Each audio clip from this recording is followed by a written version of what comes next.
এই মুহূর্তে আমি খুব সুন্দর একটি জায়গায় আছি। এটা কুয়াকাটা সমুদ্র সৈকত।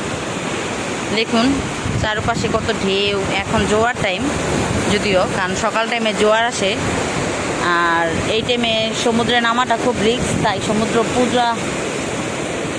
পুরাটা জায়গা জুড়েই খালি আছে। এখন কোনো লোকালয় নেই, এখন লোকজন পানিতে নামছে না।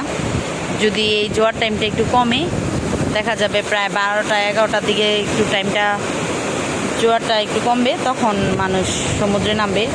এখন না নামার কারণটা হচ্ছে এই যে দেখুন, এখানে জোয়ারটার পানিটা এসে ঢেউটা মাটিটা কতখানি ভিতরে বা দূরে নিয়ে যায়, যার কারণে মানুষ দাঁড়ালে তার পায়ের ব্যালেন্স হারিয়ে সমুদ্রের মাঝে চলে যেতে পারে। তাই এই টাইমে অনেকেই পানিতে নামে না। এই টাইমে নামাটা উচিত না যদিও, আর মানুষ এই টাইমে নামাটা ঠিক মনে করে না, তাই নামে না। কিন্তু আমরা যেহেতু পর্যটক, ঘুরতে এসেছি খুব দূর থেকে, আমাদের তো ঘুরে দেখাটাই কাজ।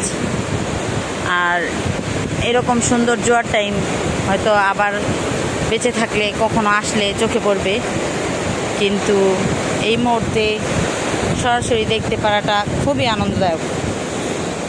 আমি খুব আনন্দ পাচ্ছি এই সমুদ্রের হাওয়া, মৃদু হাওয়া। এই হাওয়াটা খুব ঠান্ডা। আর কুয়াকাটার পানি দেখুন, সমুদ্রটা বিশাল এক সমুদ্র।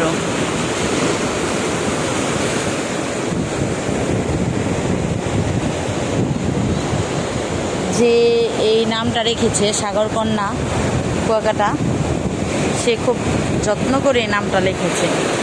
আসলে এটা মনোমুগ্ধকর। সাগরকন্যাই মন জুড়িয়ে যায় এখানে তাকিয়ে থাকলে।